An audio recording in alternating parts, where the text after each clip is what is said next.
Welcome back to the World Championship Series, everybody. This is the second half of the day as we enter Group D for the Premier League of Season 3. Joined by a giggling in control. When you said second half, I immediately saw Kevin on the corner of my eye go like this, and I knew what he was thinking. So much stars! We're only halfway there, boys.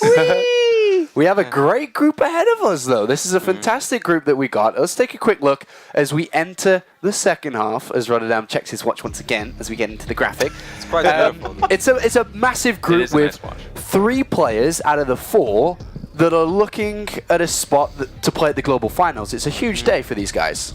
Yeah, this is just a group that I think brings the most hype on paper as well. You know, Lilbow has been the runner-up of Season 2. That was an amazing performance. It's been a long time that a non-Korean made it to the finals of WCS.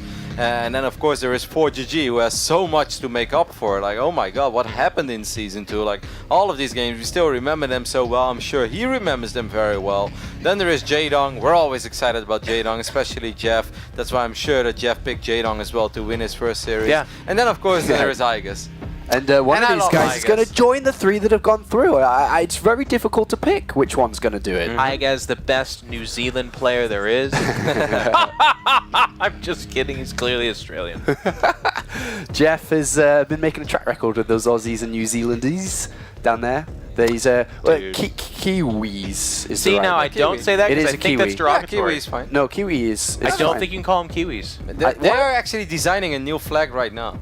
And I think it has a key. It's just got a big kiwi on it. Is that what you're about to say? I don't think so. I don't know, Kev. Well, to be fair, if it is great derogatory, there's like 17 people that live on that island, so we're not making it. Well, okay, Jeff just can't help it. He can't help himself. Let's take a quick look at the match screen now to see which games are coming up, as we've already kind of knew what's coming, and it's just around the corner. It's Jaedong versus Lilbow, and then after that, it's going to be 4GG versus Igas before we get into the winners match. But like I mentioned before, and like you've already said, Roddy, this is such a great group of players. Yeah, really, I don't even know where to start. Well, even though I just went over it a little bit already, but it's such a big group for so many. Like 4GG, we said it in the start of the year, you look at this, he won a DreamHack last year. We kind of look at this like 4GG should at least win 1 WCS season, right? Like if he has 3 shots with the competition we have over here and the amazing player that he is, he didn't even come close so far. Now he's in a very tough group. I'm personally so excited to see how he does today. And I believe he said he's retiring after this WCS season.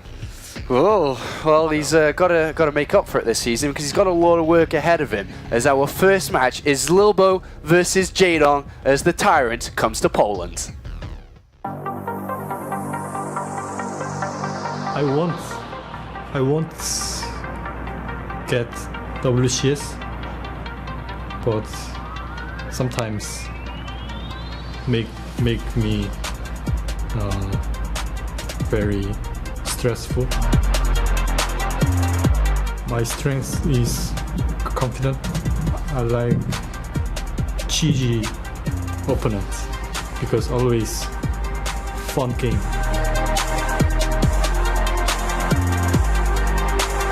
Last time I was in Katowice, many fans waiting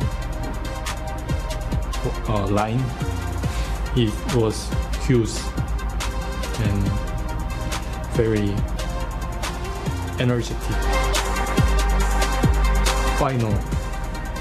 I want to final and victory.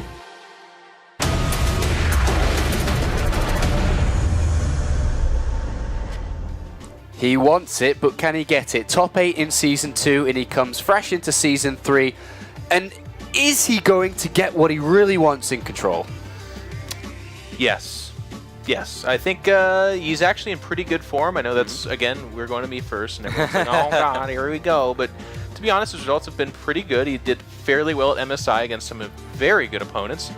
And before that, in his WCS group, he took care of business, which is actually something to be looked at. Like, look at the people he played against. None of these players should beat him, but we've seen so far in WCS that this is where upsets happen and where those young foreigners do upset these big Koreans. And it's just very tough to make correct predictions, right?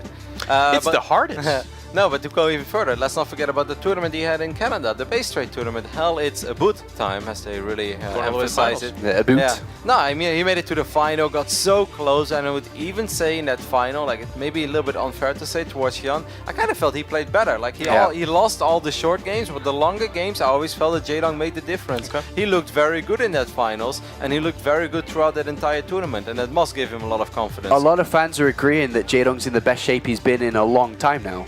Would you agree with that too? Yeah, I think certainly when you say in a long time, he is one of those guys that is not your MC, where he will travel to a lot of tournaments, and that travel will actually wear him down. But despite that, he's been kind of North American based for a little while now and getting really good practice and seems to be in good shape. All right, well, he goes up against a player who is also in pretty good shape, but he has his goals set on the big goal, which is the global finals.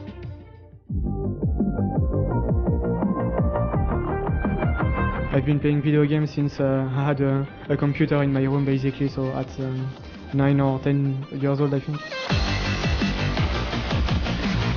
So when I discovered esports, I just knew I wanted to be a pro gamer, like directly. It was the only job I really wanted to do.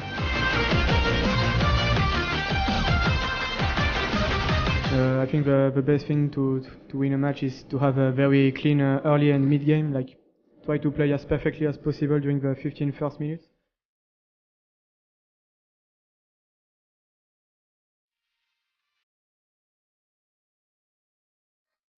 I think WCS is just the most important thing in my life right now. It's like the biggest tournament by very far, and I need to do well in this tournament to go at BlizzCon, so it's like extremely important.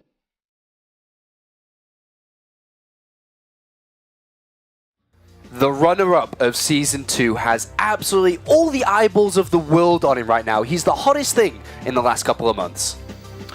Yeah, I have to agree, and especially that French scene has produced so many good players, and he right now is kind of the spear tip of that thrust. He's been doing really, really well. Going back to Season 2 in Toronto, I think that's one of his best performances to date because it's some of the most important opponents on the biggest stage. Yeah, that was a massive performance for him, and he's looking to continue that coming into Season 3. Yeah, absolutely. I am a tiny bit worried though, because how often haven't we seen it in the past? You know, a new foreigner enters the scene, does amazingly well, we all jump on the hype train immediately, and then the next season, they just don't really perform in the same way. Yeah. And if you look at this group, like just making it out of this group normally is already an amazing task. Like, it's going to be so difficult. And I feel there's definitely a little bit of extra pressure on his shoulders as well. Even though he always kind of brushes it off and he plays cool, he has like this funny arrogance aura around him, but he's actually really not that arrogant. He's very nice and he's very funny in a weird way, but he has to be feeling it a little bit, man. He's absolutely weak when it comes to Protoss versus Protoss, and he's been very, very vocal about that, but there is not a Protoss in this group that he has to go up against, and he's going up against a player who plays a race he specializes in. He loves the Protoss versus Zerg matchup. He actually is one of the, I don't know, the architects of kind of the European Protoss versus Zerg meta that has really spread around. A lot of these Zergs are just not having a good time, and they're kind of crying a lot about it, and it's because of this young man out of France. He's really led the way with it. It's very Stalker-centric base, it's very aggressive, and behind it, they're making a lot of cutting-edge choices. It'll either be a 2-base super hard all-in, or they're getting a really fast third Nexus, and that throws Zergs for a loop. Is that the style we're expecting to see from him today as well? Yeah, probably. I would be very surprised to see him switch it up. He does sometimes go for crazy all-ins out of nowhere, like he did in the finals against Hydra, and a lot of the Europeans were even like, why is he doing that? You know, just do your regular thing. But obviously there's a reason why he would go for that, right? Especially in a moment like that. So, and I kind of expect Jaedong to definitely have done his homework as well. I think Jaedong is going to be quite ready to deal with it, so it will all come down to execution. Well, it's also going to come down to the maps, as we have 3 maps that we're going to go to now in this best of 3. Talk to us. You play Protoss, Roddy, so do you, Jeff. The maps and how they're going to play, and what are we expecting? It's Cactus Valley, Coda, and Terraform. Are we going to see that traditional Lilbow style on all 3 maps, and what can Jaedong really do to fight against it on these? Well, I think Cactus Valley is actually pretty favorable for Jaedong to start on, because for that style, it's a little bit difficult. There is that cliff overlooking the third on this map where Zergs typically take their third, and we've seen players like Petit Drogo and Lilbow, kind of the same ilk of Protoss, do this thing where they tuck a pylon in there and they warp in with the Mothership Core parked over it, and they're really trying to get the Zerg to overreact, and if they underreact, yeah, they'll go out there and kill the third, but it's a look for that tactic on this map. Yeah, Roddy? Cactus Valley can go two ways, right? Obviously, it's a map with a lot of choke points, so it can be very good for force field, but Stalkers are kind of big units. So at the same time, you can't really drop all those force fields and have 25 Stalkers shooting at a Zerg army at the same time. I definitely expect it on Coda, though. I kind of feel that Coda is the trademark let's go Sentry Blink Stalker style. And last but not least, Terraform is a map where we see a little bit of everything. Sometimes we see macro-oriented builds, but I also wouldn't be super shocked to see maybe a Stargate into a 7-gate all-in, you know, just try to finish it like that. I mean, you talked a little bit about how Lilbow is going to be approaching this, but how's Jaedong going to? Yeah, I was just going to say, I think on Coda it's become pretty classic. Not only is this map so repetitive in terms of the players constantly going to it, but in PvZ, we see a lot of like Hydra Ling attacking the third base, and it's all about that low ground, it's all about capitalizing on that fight. And we've seen Protosses on both ends of this, where they defend perfectly and they take a big advantage, or just too many sentries die and then the wagon wheels fall off. Would you say that this game is the biggest game so far that we've seen over the last couple of days? Yeah, I or definitely think it's very hyped. Like, I think all the people at home, you know, all the Frenchies, you know, they'll be definitely behind Lilbow, and Jaedong always has a lot of fans in Korea, outside of Korea as well. So this is a very big game, and also there's so much on the line. Like you mentioned it, we saw the standings. Both of them these have guys. a shot at BlizzCon, and this is not us, you know, creating the fake hype. No, they've done it before. They've won tournaments. They've gone very far. If they finish top 2 over here, or even win the entire thing, they're pretty much going. And they both really want it, by the way. Jaedong not making it to BlizzCon would be an embarrassment. Lilbow is on the cusp of being that one foreigner to do it. And to tie in that group, I mean, 4GG's in the exact same boat too, but one of them will be eliminated from this group, which is devastating. Well, let's check in with the predictions now. As our commentators have decided to swing one way or the other. Who's chosen what? Because we have a 6-2 in favor of Lilbow here. 2 people choosing Jaedong, and it's Rotterdam and Colaris. Well, the last time it was just Rotterdam and Colaris, it went right. So James, I'm happy about that pick. But you've gone against Jaedong, Jeff. Look, I know, come on. And this is a very rare occasion because I've never known In Control to choose not Jaedong. been getting a lot of crap on the Reddits, on the forums. They're like, Jeff doesn't have a mind other than Jaedong. So I figured if I pick the other guy to win, my percentage goes up if I'm right. And if I'm wrong, I still win because Jaedong won. Whoa, next level In Control. Whoa, I did it. You have chosen him. Yeah, no, I kind of feel in a couple of the biggest series that Lilbow has played against some of those absolute top Zergs, that sometimes he loses track of what he's best at, you know, and he doesn't go back to the builds that we were just discussing, but he suddenly does something very wild, and I think we're going to see a very well-prepared Jaedong, and just a Jaedong that should be capable of shutting it down one way or the other. How he's going to do it, I really don't know. I think it's fair to say he's a hater of the European scene, I think, honestly. I wouldn't go that far, Jeff. But let's find out which one of these two to my left is going to be right. Either Rotterdam's going to pull further ahead in the predictions, or In Control sinking very, very deep so far. You got to say. All right, well, thank you guys here as we now get into this, of course. And we do have the Tyrant going up against a non-Korean who is looking to be in the best spot in those chances to BlizzCon moving on forward. So our first map here is going to be Cactus Valley. Todd, I'm looking forward to this one. So am I, man. And I feel like this match, Jaedong, he said in the interview that he likes to play against cheesy players. He likes to plan a defense. Now, can he plan a defense against a 3-base Protoss timing that Lilbow loves to do? Let's find out. Yep, let's indeed. As we get into game number 1 here between Jaedong and Lilbow, one of these players will be moving on to the winners match here between them. And obviously, a big, big moment. Both of these guys have their sights on BlizzCon. It's Jaedong here. It would be a tragedy if he was not able to make it for himself. As we have spawning up to the top right-hand corner, it is our blue Zerg representing Evil Geniuses. It is Jaedong.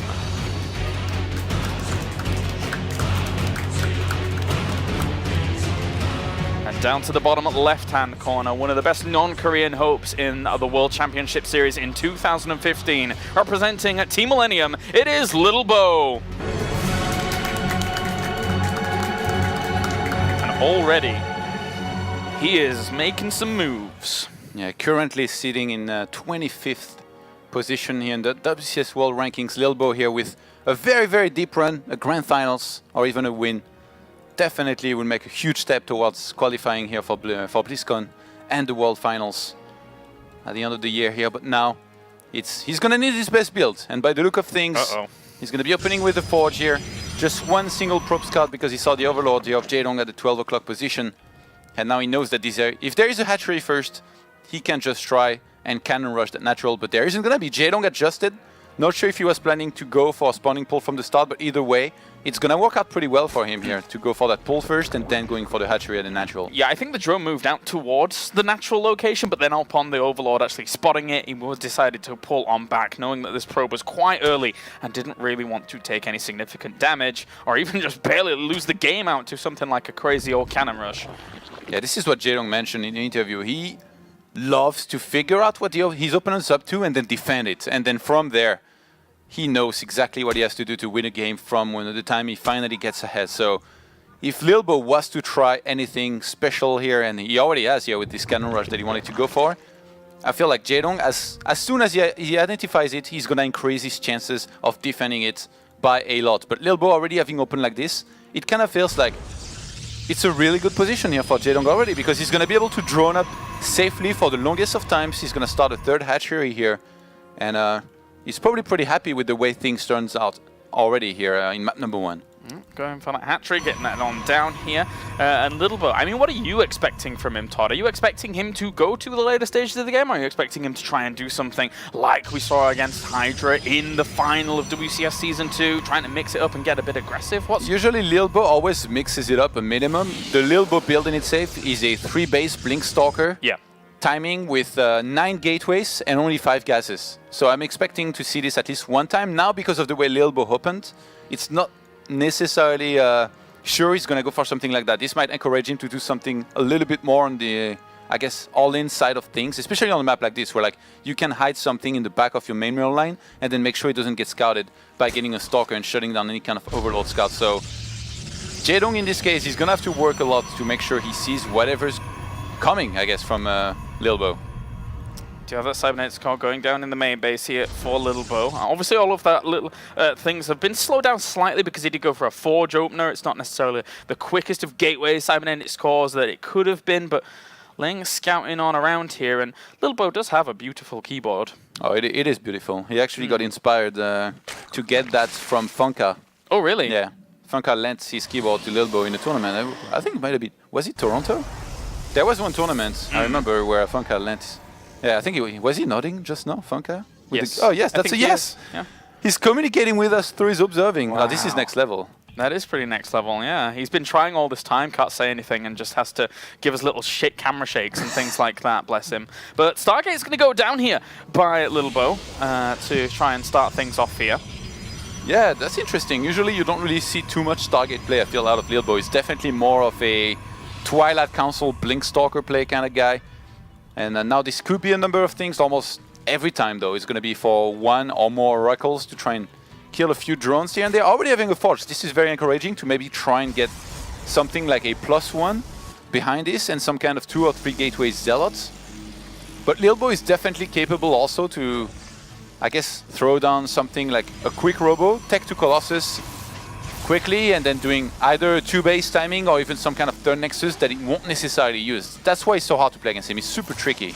Perfect timing on this Overlord, gets in there, spots the Oracle in time. Unfortunately, Sentry not the quickest at being able to kill off those Overlords, so that did hurt him and hinder him in regards to cleaning that up. But there's the Spore Crawlers on the way here for Jaedong. He is totally on lockdown, getting himself the layer on the way, as well as just saturating all these 3 bases. Yeah, getting this scout here is going to be massive for Jaedong. He can just start spores, make sure he's safe. He's going to lose a second Overlord, though. Which wasn't... I mean, he already had seen the Stargate, so a little bit weird. He didn't even start any additional Overlord just yet, so the supply block is going to get very close here for the Dawn. Roach War and Evolution Chamber already going down, so anticipating any follow-ups that would come along from that, but also, you know, committing to that range style is going to be very, very helpful, although he is slightly supply blocked here with 3 Overlords on the way, trying to get out of that position. Very, very important so he doesn't get slowed down at all. Yeah, that wasn't the best here. Lilbow, actually, this kind of reminds me of his Protoss versus Terran, where sometimes he gets an Oracle, and even if this doesn't do any damage, he just keeps it alive the whole time. Uses Revelation to see where the Terran army is going, and then behind this, just stacks normally to 3rd base, Blink Stalker, Colossus. So there's a chance here. He still does the push I talked about earlier, where he makes a whole bunch of gateways. Usually it's 9, goes up to 5 gases, and then does the timing with +2 and blink, and tries to end it with perfect force fields. But at the same time, you know, they mentioned on the desk over there, you know, that's the kind of thing you come to expect from Lilbow. And Jaedong, as the player that he is, has to have done his homework in regards to being able to deal with that. That was a good save on that drone, actually, but regardless. It's funny, I talked a little bit with him before this match here, or a little bit earlier in the day while he was warming up backstage. And I was like, so how is it going right now against Zerg? And his answer was very simple. I'm making Blink Stalkers and I'm killing everybody. That's what he said to me. Wow. All right, then. And look at this, only one of the gases here on the third base. Lilbow, right now, he's, how many gates is that? 4. He's got 2 more in the main, so that's 6. If he goes up to 9, there's a very good chance he's going to be the standard Lilbow push. Doesn't necessarily have to be right now. Gets a Void Ray, actually, with this. I guess he saw a lot of Roaches headed his way. Well, it's a bit unusual. I mean, surely doesn't Jaedong already kind of understand that it could just be a lot of Blink Stalkers? Because he's getting Pathogen Glands extremely fast here to help out with the Infestors, to lock them down. And the thing is, actually, this is brilliant against this kind of build, where if you can get a Chain Fungal on the sentries, you're going to be able to do great here as Jaedong. All right, well. Not sure what the Spire is for exactly.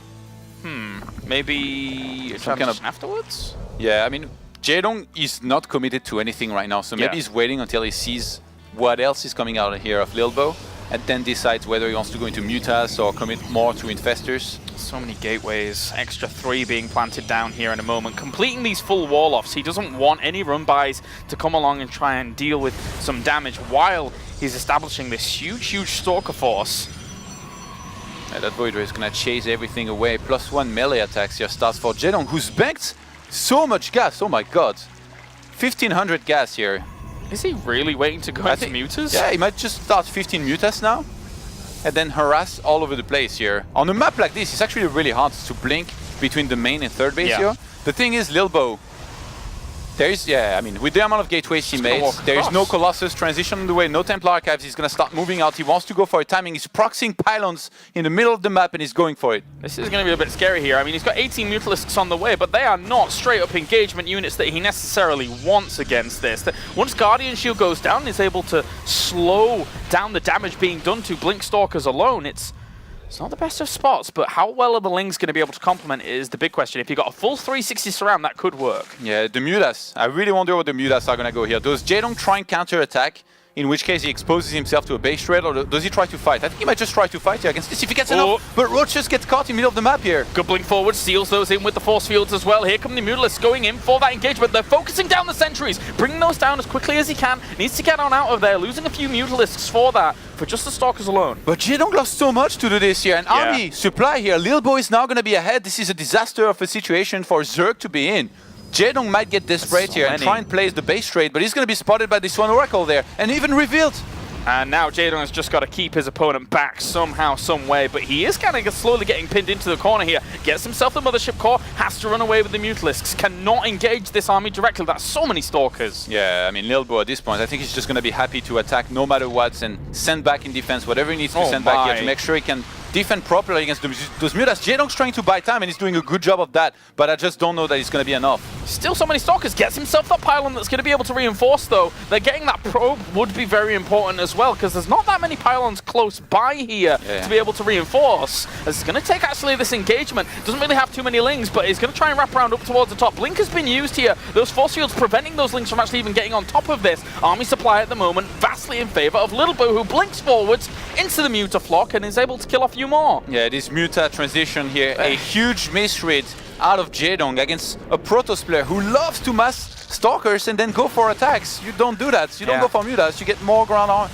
I guess more ground army, and you try and defend properly. But in this case, Jaedong is getting completely chased down here, and this is not going well. Even though he has a decent flock of Mutas, there's just too many Stalkers. And he's going to chase it all the way back here and continue to try and buy time, getting himself some of those reinforcements. But at the moment, you're looking at 39 Stalkers against 22 Mutalisks, and all the Mutalisks can do now is try and, again, buy time on the other side of the map. But I don't think Lilbow's going to fall for it for too long here. Yeah, I think Lilbow is probably starting to realize that he's got enough here to just move across the map, try and take the fight, just blink back what he needs to blink back. Jaedong going for another surround, but a little bit miscalculated here with the the left-hand side, attacking in a little bit earlier. He wants to go for a base trade here, Jaedong. Yeah.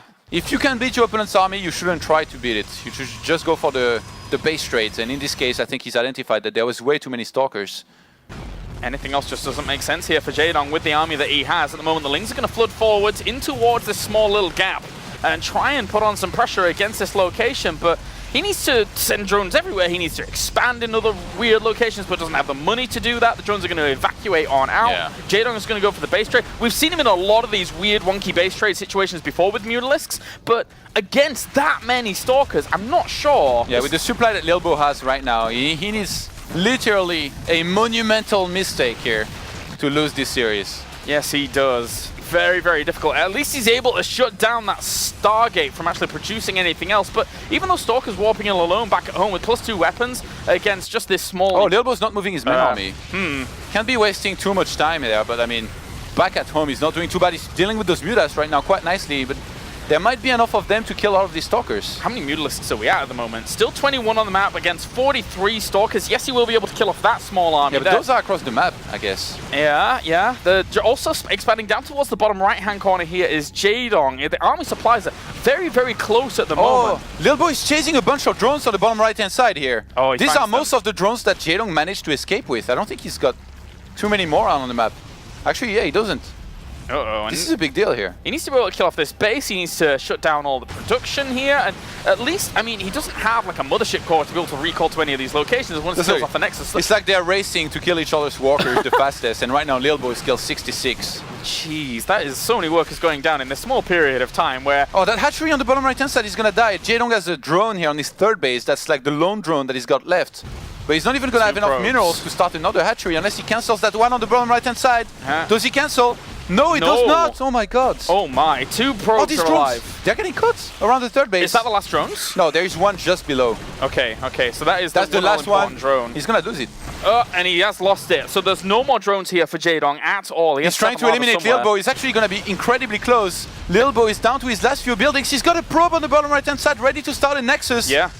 He needs to start it now, though. And it will be so hard to actually find. There's no more buildings here for Jaedong. This is going to be so difficult. He's got an Extractor that's still alive, a few more Extractors, a Spore Crawler, but not much left other than that. And finding this base alone, the Lings are trying to fan out, trying to find where the base is, but I don't think they're going to be in time. Wow, Jaedong. There might be a way he can win this, actually, if he catches Stalkers down on the map, kills them, and then goes for the fight on that Nexus, but these are the only Extractors left. Yeah, but I don't think Lilbow has time to eliminate him, because there is one Extractor around the fourth base that he had just below his main base that's going to be protected, so Jaedong, I can't believe he might win this here. This is going to come down to this last fight, I guess. 24 Mutalisks and a lot of Lings here against these Stalkers, trying to seal them off there with the force fields. Lings, though, do they have 2-2 during all of this? They did have 2-2, doing a little bit more than you would expect here. Or 2-1 even, I should say, as the army supplied 22 Mutalisks against 13 Stalkers. God. If he's able to kill off all of these Stalkers with these Mutalisks, he's going to be able to make this recovery in this position that he put himself in the mid-game. Ling and Mutalisk is going to be able to beat the Stalkers. GG! Jaedong takes game number 1. Unbelievable! He forces himself into this base trade scenario and then is able to win it? I cannot believe. Unbelievable here.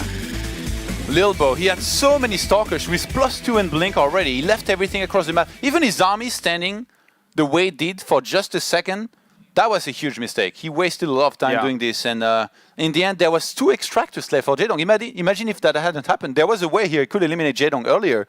But instead, he was like, I'm going to pull back, make sure I can defend my Nexus. No, you needed to go all in and try to eliminate your opponent earlier.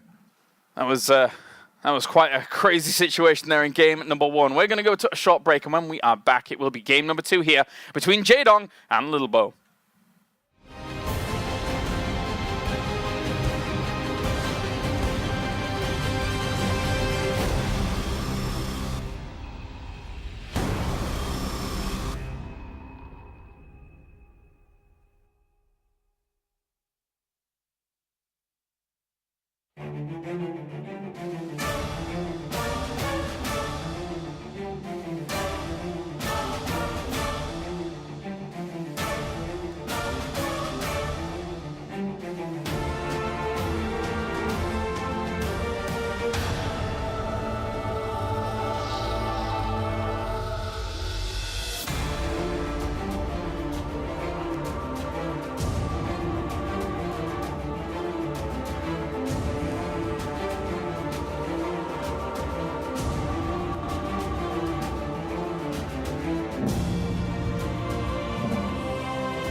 Welcome back to the World Championship Series here between Jaedong and Lilbow now in Group D.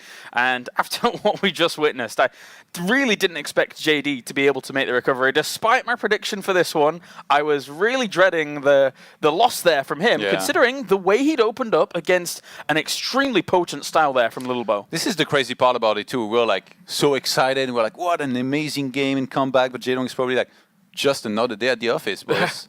This is what I do here. This is what he does. What else all did you day. expect? Me to lose to this, really? That was, yeah. I mean, that's why he's JD, I guess. That's why he's the tyrant. He somehow makes these miraculous recoveries. But then we can now get into game number 2 here between these two players. 3 players in Group D here are looking for the road to BlizzCon to come true. These are 2 of them, as we have spawning down to the bottom right-hand corner. It is our blue Zerg, representing Evil Genius is in colors. It is Jaedong.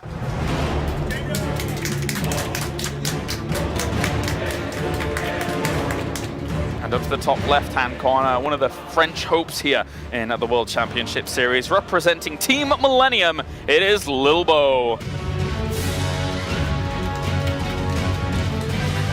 And Lilbow on this map, usually, even though he goes for a pylon down the ramp like this, it's a lot of the time for a gateway with it. And then if he scouts something even just a little bit greedy, sometimes even just a hatchery before he pull, he's going to chrono boost out a Zealot, run it across the map and try and do some damage with it. Now, in the previous game he opened with a Forge, wasn't quite lucky to catch a hatchery first from Jaedong. Maybe this time around he tries it again, but I don't think so. Well, Jaedong at the moment here against Lilbow. It's funny because looking at game number 1, I had anticipated Jaedong coming in very well prepared, very well versed against the kind of mass stalker style we were going to see out from Jaedong there. And in the end, when we were halfway through, I'm like, well, okay, I guess he hasn't. But somehow, some way, in those kind of situations, being able to make that kind of recovery, it's like it's like a 1 in 1,000 opportunity to be able to do that. He managed the base rate beautifully, to be honest. Jaedong. Like he split his units in the perfect place, and then trying to defend back at home for Lilbow meant that a lot of stalkers got trapped there and killed eventually. Yeah. And I think Jaedong reacted perfectly to that as well. Like he regrouped with not just Lynx but Mutas as well, killed those, reduced the stalker count as much as he could, and then catching half of Lilbow's army on the map before the other half was there was also a big deal. So Jaedong, as much as the decision itself to go for... nice hiding spot here for the spawning pool, but yeah, as much as the decision here to go for Mutas in the previous game I think was wrong against somebody who's just massing Blink Stalkers and wanting to attack, in the end he salvaged the situation so well. And Lilbow, he was going to go for his trademark Zealot, but I guess since he saw that there was a pull not that late, he's just going to cancel and be happy to start a Nexus instead. Good scouting there by Lilbow. We do have the 3rd base going down here for Jaedong as well. He's always been quite greedy about that. Of course, we are on the countdown of the cinematic reveal here for Legacy of the Void. 92 hours, 40 minutes, and 30 seconds until we see that. And personally, I love all Blizzard cinematics. They're some of the best in the business. I do as well. I'm not going to sleep until this happens, actually. No, that's probably my fault. But anyway, we do have now this going to be mined out here. As we do see him just grabbing some gas, getting things going. And do we see like a Stargate opening come out here from Lilbow or something like that again? Usually, this is definitely, I think, a good time in this situation and with these openers to go for more of a Sentry, Baguette Protoss style with the 3rd base. Like, I feel like with the way the previous game went, Lilbow now, he should definitely be willing to try and kind of find himself in the same scenario, but in an even better position, because this time around he didn't open with a Forge. And yeah, starting a Sentry here already, I think if Lilbow just does his usual 3rd base, Twilight on the 3rd base as part of his wall, Blink +2, 9 gateways, 5 gas timing, he's gonna be able to do really well, I think, on this map. Transferring his queen on over there now and getting 2 more out so that he can continue those lava injects. And also one thing that's important here for Jaedong, get that creep spread going nice and fast here against Lilbow. The further your creep is out forwards, the slower it makes any kind of push later on from Lilbow if he's wanting to put proxy pylons forwards and try and reinforce from the middle of the map. You know what would be funny if, like, later on we see a War Prism flying to the main or something, and then the spawning pole is like the first thing that's like completely out of position and gets sniped. It's a very weird spot. Very uncommon indeed, and you know there's a reason they're oftentimes behind mineral lines, etc., to put them in a more defensive location. All right, at least one more gate here will be added on, so it's going to be the 3 for Lilbow for now. We should be seeing Mothership Core here starting in a moment. This is, by the way, the original Baguette build here, where when you have about 15 mineral probes on your natural, that's when you start the Mothership Core, usually in your main. And then you go up to 4 sentries before Warp Gate finishes. And then as soon as Warp Gate finishes, you warp in 2 or 3 more. Usually, though, you get a Forge with this much earlier, so... And then press across the map, right? Wasn't there like small move Well, I outs mean, with after that? you started third base, yeah. Yeah. So the Forge is gonna go down now, the natural for Lilbow. Still no Mothership Core. He really delayed it a lot, actually. Yeah, he delayed it quite a long time in the previous game. That's why when Funker was nodding to us, he was actually over a Nexus. It just so happened to be at the same time, and there was still no Mothership Core out there for that part as well. So I was a little bit confused as to whether he was highlighting that. But that's a lot of Zerglings on the way for Jaedong. He is looking to power himself towards that third base here and maybe do something with that. The thing is, usually you're gonna have enough sentries here to deal with this with the force fields. Lilbow, though, he only has 1 pylon as part of his wall at the natural, so there is a chance Lings sneak by.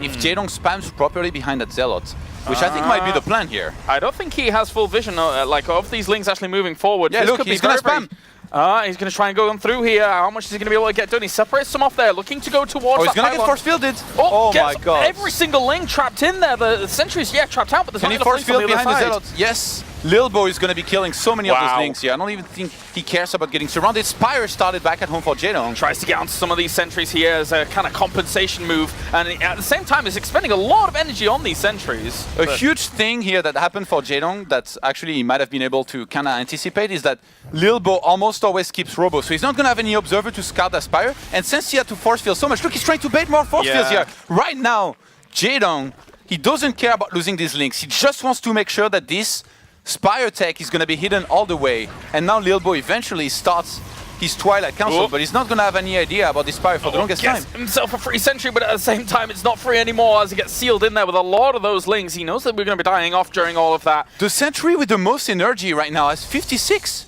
There is no way it's going to see this Mutas coming now. Jaedong, he had planned this from the start. He's a genius. Even if it fails, he's a genius. I'm sorry.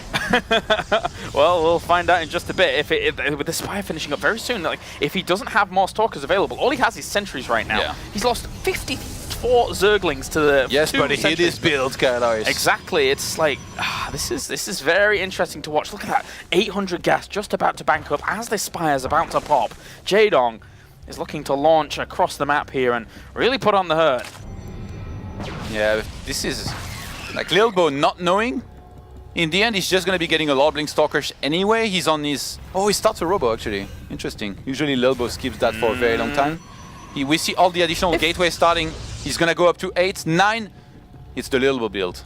This is a bit scary at the moment here. These units are moving across. Extra Lings are on the way. Could he combat this army? I mean, there's not really that much anti-air. Oh yeah, he can. is there? Like, he's going to force a recall Sees for it, sure. sees it, and he's got to get away very soon here with these Lings as well as the Mutalisks about to come in. Of course, he does have force fields. He's going to throw down the Guardian Shield here. Needs to recall out, though. Very, very important. He gets himself a sentry just before they were able to get on out. That means no photon of a charge here. That Mothership Core is going to be on 65 energy, which is a big deal. Against Mutas like this, you need some photon of a charge to try and defend against them flying into your mineral lines, killing probes. Lilbow cancels the Robo on the third base, warps in a sentry there. He's going to try to defend everywhere at the same time, starts cannons in every single base. Finds himself sentries as well. Good pickup. That's 200 gas down the pan already here for Jaedong, looking for more damage, trying to find some angles towards the back of these mineral lines where there is some dead air. Oh, I was wondering about this. Does Jaedong want to play with just pure Mutas base trade with a lot of spines, or does he want to transition? And look at this. Hydra then goes down Roach Warren as well. He's going to want to transition here out of this, knowing that right now Lilbow, he has only one priority. That's defending and massing on as many Stalkers as he can. Roach Hydra against that with the 71 workers across a potential fourth base that he's getting up and running down to the bottom left here. He's going to be doing okay. As long as he's able to find the good angles here for these Mutalisks to hit and keep his opponent pinned in and even supply blocking him, this could be good here for Jaedong. Yeah, Jaedong's economy here is exactly where he wants it to be. 72 drones to 64 probes. He's going to be on 4 bases, saturating that fourth base. That fourth base exactly as he wants to. 15 Hydralisks start behind. He might go for a timing. Jaedong here. This is something that I talked about earlier that Snoot has been doing as well. Getting a bunch of Mulas here and then going for some kind of Roach Hydra timing behind this. I mean, if we're looking at the upgrades at the moment, 1-1 on the way here for Jaedong with Roach Speed. Those could all time out quite nicely. Starting them all basically at the same time to try and get them going very quickly here. All in tandem with one another. So that could come true here, Todd. I feel like making units is right either way here for Jaedong, no matter what, because whether he attacks and has a plan to do that, or he gets attacked and ends up defending because he's got enough, it's just brilliant either way. How much does Lilbow know about the army composition right now of his opponent? Because he's tried to deny those hallucinated phoenixes a lot. I don't think he knows much. Yeah, he sees some Mutalisks still looking to put on the counter pressure, as it were, keep the army back. But the Stalkers are moving forwards on towards the creep here, so he knows the positioning of them against this. Yeah, flying around. Oh, is there enough? That's 4 cannons right there. That's He never... Oh no, the Mothership Core is there, I guess. really good counter pressure here. The Roaches and Hydras are going to be able to greet this quite easily, and doesn't want to be going up that ramp though. There are some force fields. He needs to pull back. Oh, if Lilbow had been looking, oh my god. And he actually catches a good chunk of them in there. They're trying to isolate out some of these units at the front. Jaedong moving forward with the Roaches and Hydras into this army at the moment. He's replenishing with more Hydras as well as Roaches. All Lilbow, though, has to do is be very cost efficient with his blink control at the front. He's got more army supply. Gonna be chasing down this army here, trapping some Hydralisk and Roaches as well. Jaedong is in trouble. Yeah, a lot of trouble. Lilbow is 104 army supply against 83 at the moment. And he could even get on towards some of this tech if he's not careful. That natural, if he's able to breach that location. And also, all of Jaedong's army is kind of disjointed from one another at the moment. Yeah, Lilbow, he's got so many Stalkers here. He's definitely reached that critical mass here, where he's going to be able to blink back, 50. Have a lot of those survive, keep on doing a lot of damage. The Mutas in the middle of the map got caught and sniped. Lilbow is up to 50 Stalkers against 12 Hydras and 13 Roaches. It's the Lilbow prophecy. He just keeps making Blink Stalkers and everyone dies. That's a lot of Blink Stalkers right now. It's very, very difficult for Jaedong to hold on against here. But once again, every single time he wants to move in, he is choked up a little bit. That being said, the Blink Stalkers don't have the best position to blink back because these armies are coming from both sides. But there's just too many Blink Stalkers. Difficult to deal with. As those drones come off the line here, it's 100 army supply against 62. There you go, GG. Lilbow ties up the series with Blink Stalkers, as he would, tried and true. Yeah, used his one main build here, and in the end, Jaedong, even though he hit his build, he had to, I guess, slow down his economy a little bit more to do that. And going for Mutas against Blink, I mean, usually, as much as he salvaged the situation very nicely in map number 1, ideally, when you go for Mutas like this, you're kind of hoping that Protoss is going for Colossus, which no Protoss ever do anymore. So on a smaller map like this, where you're going to be attacked for sure, Lilbow set up perfectly with cannons in every base, and then this time properly went into the attack instead of just being dragged around the middle of the map, and then finally attacking a little bit too late and not managing the base trade as well as he could have in map number 1. Well, the question is now, with it being 1-1 the score, who is going to be moving on to the winners match? We will find out right after this short commercial break.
Always a pleasure to be able to get to cast players of this caliber here when Jaedong and Lilbow now face off against one another in game number 3 coming up here for the World Championship Series. And we will be going into this next game in just a moment between these two, but right now, with how it looked there in game number 2, that was... how are you supposed to deal with that many Stalkers considering the opener there from It's Jaedong? really tough. Yeah, I don't think you can open Mutas against this. And in this case, I feel like a lot of French players, they want to play mono battles, man. You had Firecake with his Swarm Host, Marine Lord with his Ravens, and now Lilbow with his Blink Stalkers, which T. Drogo is actually a big fan of as well. So Yeah. definitely interesting. I feel Jaedong, it's definitely time to start playing a little bit different here. No more Spire against somebody that loves Blink Stalkers so much, please. Let's get into it then. It will be game number 3 here between Evil Geniuses and Millennium. Jaedong and Lilbow fighting off against one another for a spot in the winners match here of Group D. So we get onto Terraform. Down towards the bottom right-hand corner, we have our blue Zerg representing Evil Geniuses. It is Jaedong.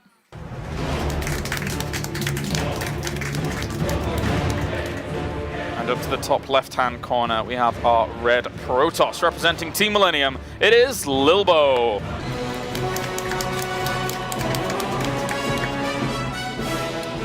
Another pylon down the ramp here for Lilbow. Is it going to be for Gateway or Forge here this time around? Well, I'll find that in a moment. I would expect a Gateway to come out from him here, but you never know. You never know here from Lilbow. He's mixed things up nicely in the past against Zergies, and I think he finds a lot of comfort in this matchup compared to almost every other in the game. It's very interesting to see what Jaedong attempted in the first 2 games here with the Spire heavy play, because usually, like, Jaedong is the one guy that in WCS will study his opponents very hard and then counter them properly and beat them. Yeah. And personally, I don't feel like against somebody like Lilbow, it's very wise to go for Spire as much as we've seen Jaedong attempt it. Maybe it's just because, I guess in general, Lilbow is just that good against Spire, because even though Jaedong won the first map, he was still awful close. Yeah, it was down to the wire, that's for sure. This probe's now moving on across here to have a little look around. Remember, by the way, Jaedong, in the round of 32, he beat Hero Marine and Showtime. Two pretty big European names, especially Showtime, so definitely capable of putting up a really good fight against Protoss. Second pylon goes down the ramp here for Lilbow. Oh, really? Before Nexus. Usually you don't really do this, but I guess he wanted to build up his probe count a lot before starting the Nexus here to make sure that he can continue here with that. And in this case, seeing that he was a hatchery into a spawning pool, I don't think he's going to be getting a Zealot and instead starting his Nexus a little bit earlier. One thing that Lilbow's always been good at as well with his usual Stalker style is almost always focusing a lot of Chrono Boost into those Nexus early on, getting himself up to a really strong economical position very, very quickly. It sounds easy. It sounds easy to just be able to focus your Chrono Boosts on that, but you oftentimes see Lilbow really doing very well in keeping up with those worker counts. Such a beautiful keyboard. Yeah, you like that keyboard? Yeah. Is it as beautiful as my office keyboard, though? That's the big question. I don't think a SpongeBob keyboard can be beat by anything, Lars. No. I don't know. I don't know, man. I want a SpongeBob SquarePants mechanical keyboard. Right now, it's not. So I need to work on that with a sponsor or something. But maybe one day. Maybe one day. Don't give them ideas, please. Jaedong, it seems like he's always very happy to go up to 3 bases very quickly, and I guess from a player of his caliber who's been around forever, who's one of the fastest players out there, perfectly makes sense to try and, I guess, hit all of those injects, pull ahead in supply somehow. It's interesting, actually, that Jaedong, he mentioned that he likes to play against cheesy players, and when you say that, usually it means like you like to be attacked into so that you can defend. But so far in this series, he's played pretty darn aggressive himself.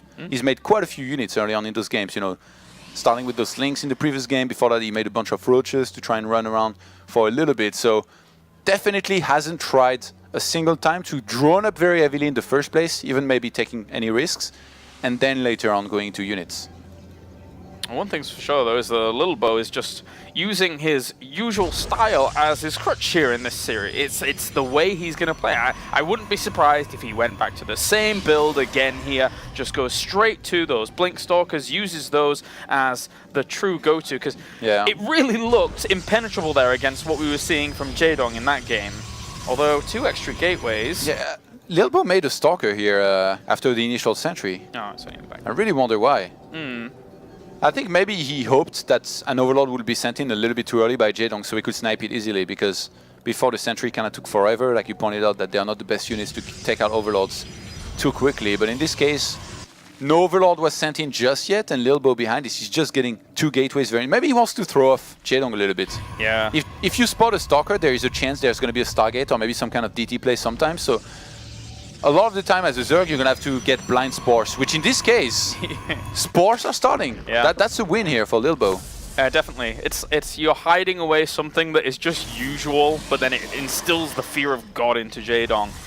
Which, well, in the past he's known about, but we do have the Chrono Boost going down into Cybernetics. Corge trying to get that out, and we'll be able to warp in just a few units. Yeah, Lair started, as well as Roach Warren, and when you vote 3 more gates are going to go down, 4 more gates.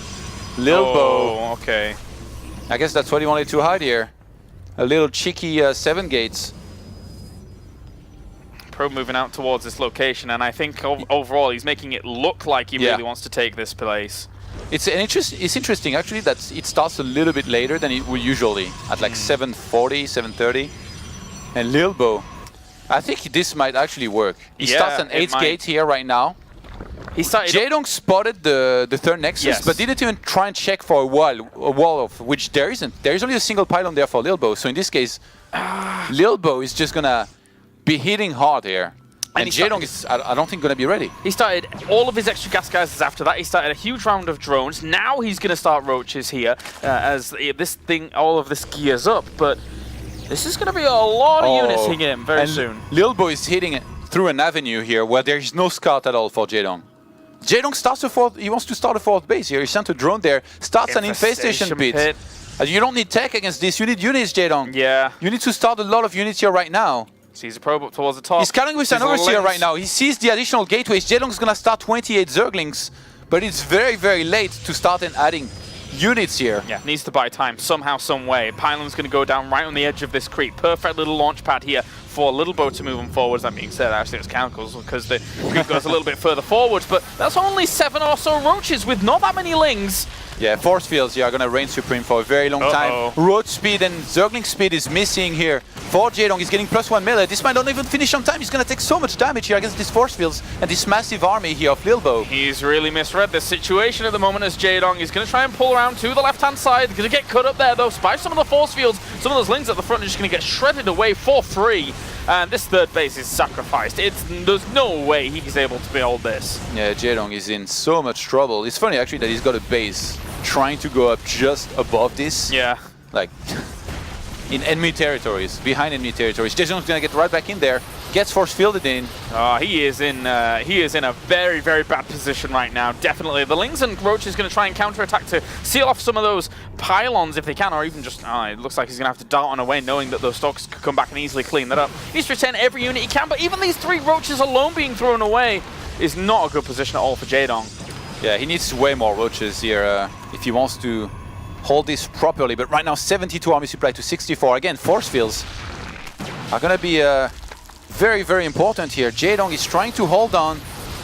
And looks like all the drones coming off the line here for Jaedong. He knows he's in desperate position, completely destroyed here in this game. Metabolic Boost is just finished, but it's not even going to matter. He hasn't got any lings anyway against this huge, huge Stalker force here as Lilbow really blindsides Jaedong in this one. He sold the story perfectly, just giving them the hint of that 3rd Nexus of all of these drones. Try and mineral walk through to get the best surface area possible, but there is no way you're going to be able to stop all of those Stalkers. 72 army supply against 35 here, and Jaedong has been torn asunder. There is nothing left. GG. Lilbow is able to take the series 2-1 here and is able to advance on to the winners match in Group D. A very strong performance by him.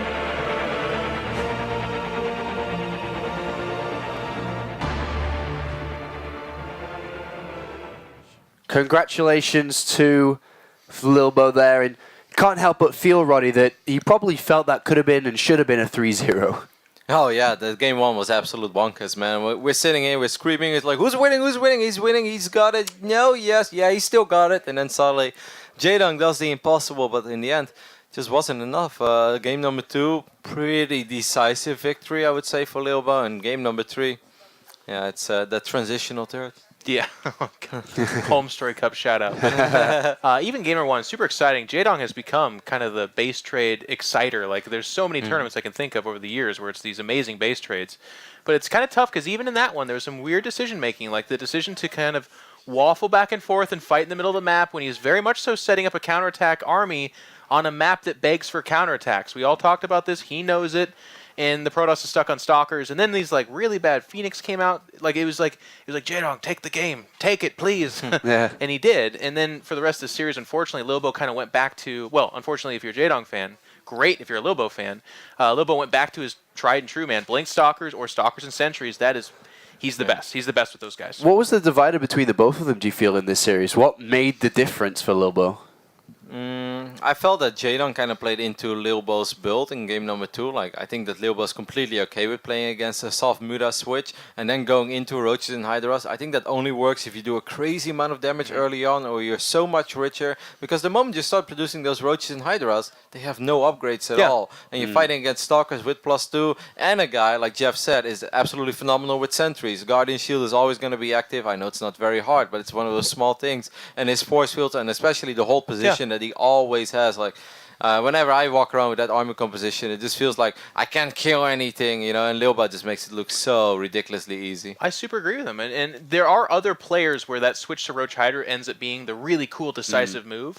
But because Lilbow is so good against that army composition, going from Muta to that doesn't seem to work against him. But we saw that if he adds Phoenix, he's not the best with him. And a lot of times he won't add the Phoenix, and then it becomes base trade. And Zerg should be pretty comfortable in that situation, especially if they prepare for it. Even if you go back to the Season 2 finals, I felt that Hydra won multiple games because of stuff like that. You know, tech switches and base trading. And I feel the moment that Lilbow has to look at his own base very frequently, he's not in his element. He's in his element when he has a bunch of Blink Stalkers and Sentries, and he's on your side of the map. Like we saw in Game 3. Yeah, that's where he excels. Yeah, I mean, in Game 3, Lilbow threw the bone and Jaedong chased it, and it was an easy victory for him. It played out perfectly. Jaedong, even like he didn't really know it was there. The timing was coming. We know that because he took the 4th base. You wouldn't do that if that's coming. Infestation Pit. Infestation Pit. But even so, he had like some units, and it just kind of shows in that matchup how close Jaedong was to getting the right intel, like scouting the 3rd and then kind of cutting corners like he did, where he's like, okay, 3rd base means 3rd base. But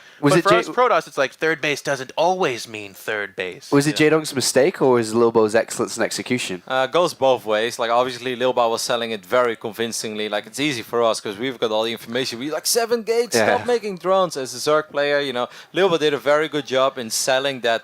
Nothing strange going on over here. You got time until my blink kicks in, until +2 is ready. So well done by Lilbow. But at the same time, as Jaedong, you can't just go up to 66 drones. Even if you would go Ling Hydra, even then 66 I think is a little bit too much. You would have to cut at 60. But when you want to defend with Roaches and Lings, you got to cut at like 50 something. And we saw that too. Like, he scouts the 3rd, and then he makes 7 or more drones, and then 20 Lings. If those 20 Lings are out earlier, and the 3rd scouted, but then he's like kind of harassing it, like, okay, what are you doing to stop this? And there's no real second pylon, as the boys point out casting, and like 9 Sentries come over to stop them, all of a sudden you go, oh, okay, this guy is making an army, actually. This isn't a real 3rd. You pile on the Roaches, get Burrow, which is something Kevin was talking about too when we were watching this, would have been a great upgrade.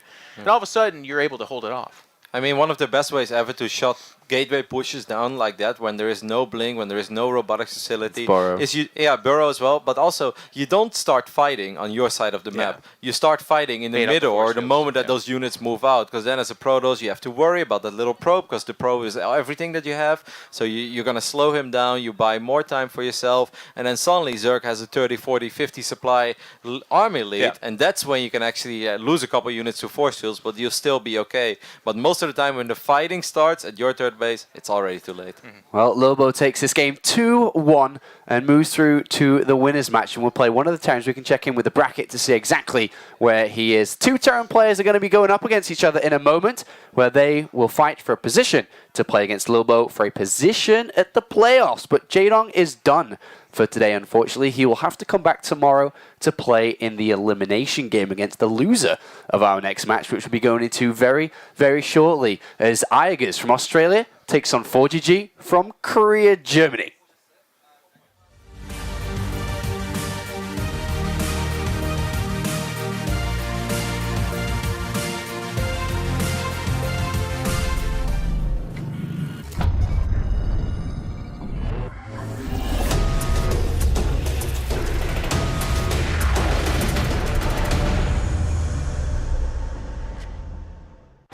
One damage away from victory. They